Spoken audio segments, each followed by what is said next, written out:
Hello and welcome to Mangatory 96, and today we're going to talk about One Piece. Today's topic will be the first princess that a Straw Hat have encountered, as well the only princess that has an honorary spot in the Straw Hat crew. Of course, I'm talking about Vivi. This video will be in the same style like my Straw Hat discussion videos were, where I will go over Vivi's personality, her role in the story and her combat abilities. But before we start, here's a brief overview on who Vivi is. Nefertari Vivi is the princess of the Alabasta Kingdom. She is the daughter of Nefertari Cobra and Titi. She debuted as one of the main antagonists of the Reverse Mountain arc as a bounty hunter under the Baroque Works codename Miss Wednesday. During this time she was partnered with fellow frontier agent Mr. Nine. However, after the events during the Whiskey Peak arc, she and her pet dog, Karoo, ended up joining the Straw Hat Pirates for most of the Alabasta saga after revealing herself to be a spy plotting against Baroque Works. She left the crew after defeating Baroque Works to stay in her home country, but has been shown to be keeping track of the Straw Hat's progress. Vivi does not fit the stereotype of a needy and authoritative princess, never demanding any special attention or prioritizing herself above others. In fact, she usually puts the needs of others far above her own and is hesitant to rely on others or ask for help with her problems. In particular, she places an enormous value on the citizens of her country and the lives of her friends. Vivi's selfless nature could be seen especially when she asks the Straw Hats to make a detour to get medical help for Nami instead of continuing straight to Alabasta, even though she knew her country was in a state of emergency. She is also extremely brave and determined, going up against powerful enemies for her friends' sakes, even when clearly outmatched. Her selflessness and sense of responsibility push her to carry her country's burden. She is slow to anger and quick to forgive, but fiercely loyal to her friends, her family, and her country. Because of this loyalty and bravery, she is willing to make virtually any sacrifice, such as when she was willing to allow her feet to be cut off to escape Mr. Freeze's candle prison. As a member of the Alabasta royal family, she loves her country and is willing to do anything to protect it, even infiltrating a vast criminal organization. She doesn't mind doing tasks that seem unsuitable for a princess, such as washing dishes. Vivi grew up knowing that she was responsible for the well-being of her country. As such, she developed impressive skills as a diplomat. Even as a child, she understood what being a princess meant and acted with wisdom beyond her years. When slapped by Wapol, she apologized for being in his way and held back her tears until he was out of earshot, all for the sake of preventing an international incident. When they reached Drum Island, she was able to persuade Luffy to not attack the villagers and even put on a brave face after being shot in the arm.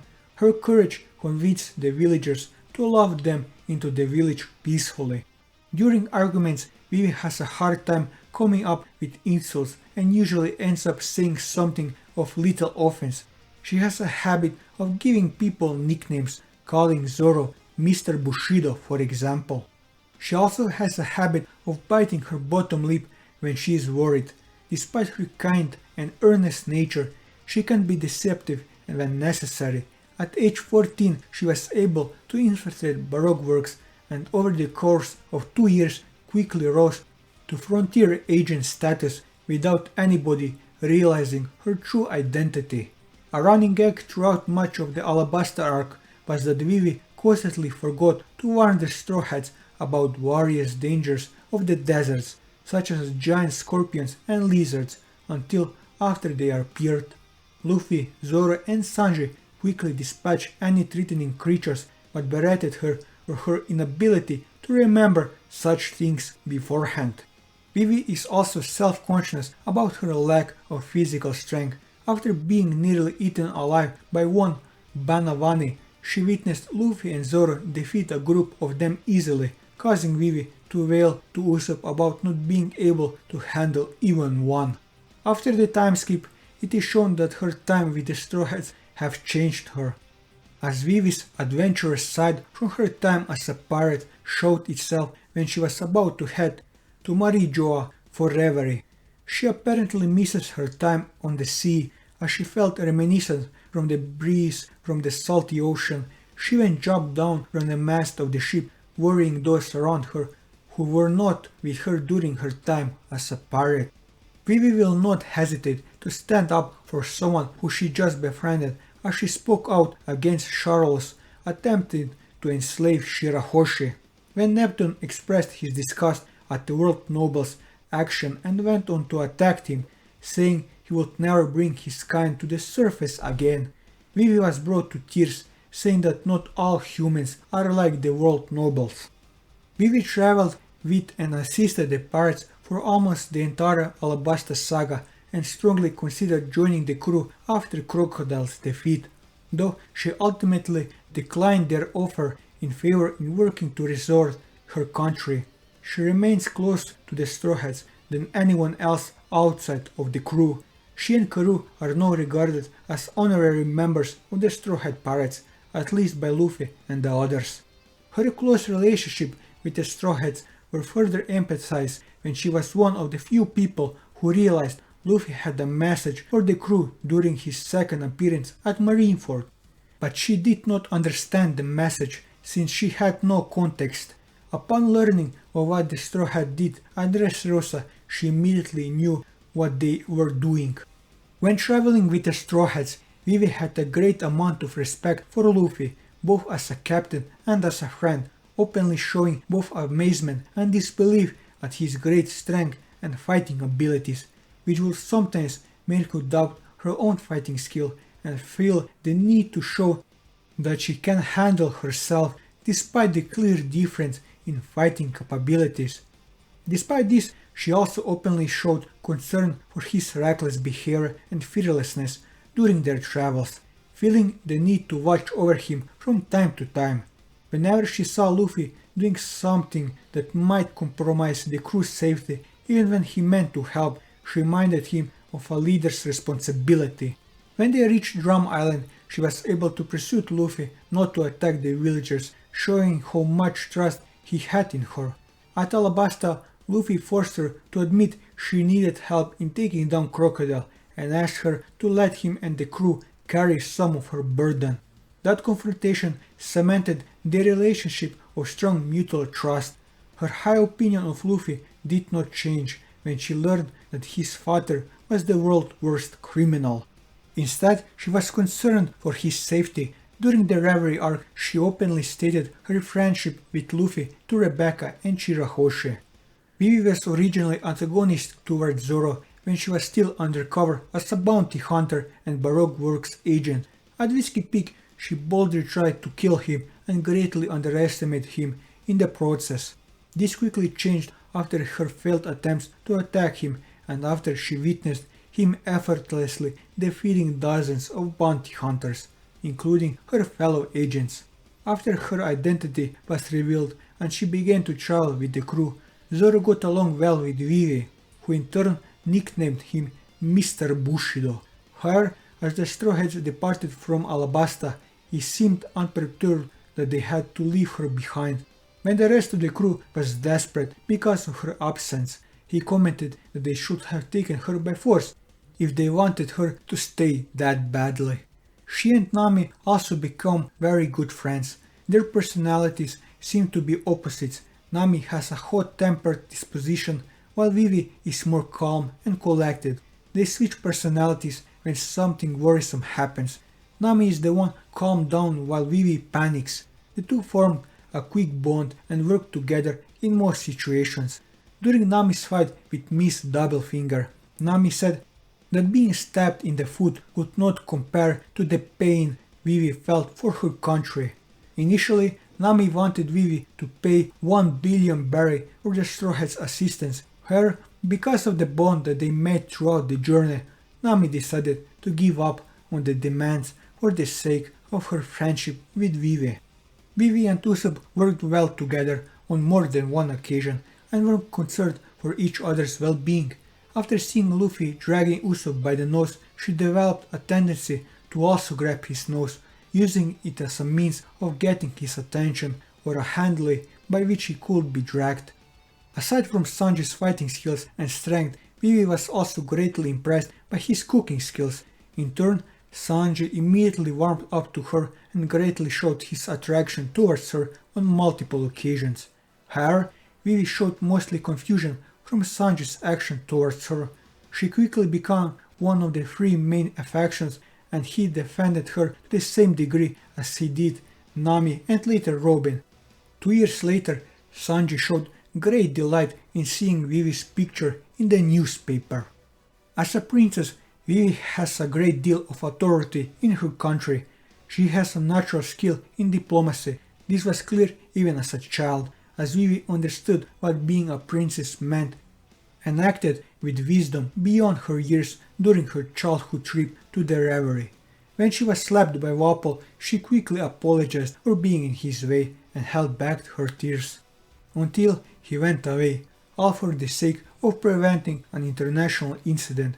When meeting the Straw Hats, she managed to persuade Zoro and Nami into protecting her from the Baroque Works agents after her cover was blown, and even persuaded Nami against charging her for their protection.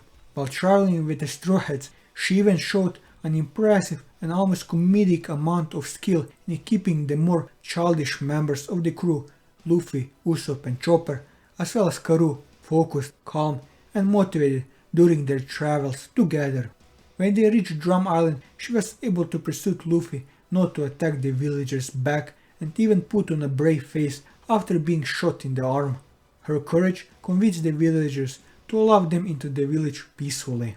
In the aftermath of the battle against Baroque Works, Vivi even managed to persuade the royal guards and rebels of her country to ultimately stop fighting and killing one another, effectively ending the needless civil war that was started by Crocodile. Vivi has proven herself to be a very capable spy and has shown great skill in stealth and other clandestine skills as well. This was proven clearly as Vivi was extremely good at moving about undetected, having established herself as a single-digit member of Baroque Works for 2 years before her identity was compromised and she returned to Alabasta completely unnoticed by the citizens. Her actions as a spy were completely unnoticed by the Marines, the world government, and even the warlord of the sea, Sir Crocodile. For more than 2 years until her cover was finally blown by Miss All Sunday. Since leaving the Straw Hats, she seems to have managed to maintain her role as a princess, all the while successfully keeping both her past as a Baroque Works agent and a companion of a pirate crew secret from the Marines and the world government. Despite her lack of combat experience compared to the Straw Hats, Vivi has proven herself more than capable of being able to hold her own in battle. When infiltrating Baroque Works, she held her own with the organization and quickly rose up the ranks within 2 years. As a Baroque Works frontier agent, she and her partner surpassed 3 other pairs in skill and was experienced as both agents and bounty hunters. As they were the pair tasked with killing Laboon, her confidence in her own fighting abilities were so great that she even openly tried to attack Zoro, till she realized the clear difference in strength between the two of them. Vivi can also make use of Karoo in spite of his frequent incompetence. To gain more mobility in battle, she was able to hold her own against a group of billions, although she was eventually overwhelmed by their sheer numbers and had to be saved by Pell. Vivi is resilient and able to endure a lot of pain, such as a bullet wound to the arm and a skinned knee caused when she fell due to her wedge falling apart, showing her down momentarily. Her feet are also tough enough that she can go barefooted with ease, as she was able to trek through Albarna unhindered after her wedges fell apart, run across cobblestone streets without any visible pain, and stand perched steadily atop a narrow ledge on the city clock tower. After all this, she only suffered minor scrapes and tarnishes to her feet and needed no bandages on them afterwards. After the time skip, Vivi has seemingly become much more physically agile and resilient, as evident by her deftly jumping from a crow's nest hundreds of feet higher and landing on her feet in front of her father and guards. With this, I covered everything that I wanted to cover about Vivi in this video. And that will be all for this video. If you like this video, leave a like, leave your thoughts in the comments below, or subscribe to the channel for more One Piece content as well as other manga content, and until next time, take care.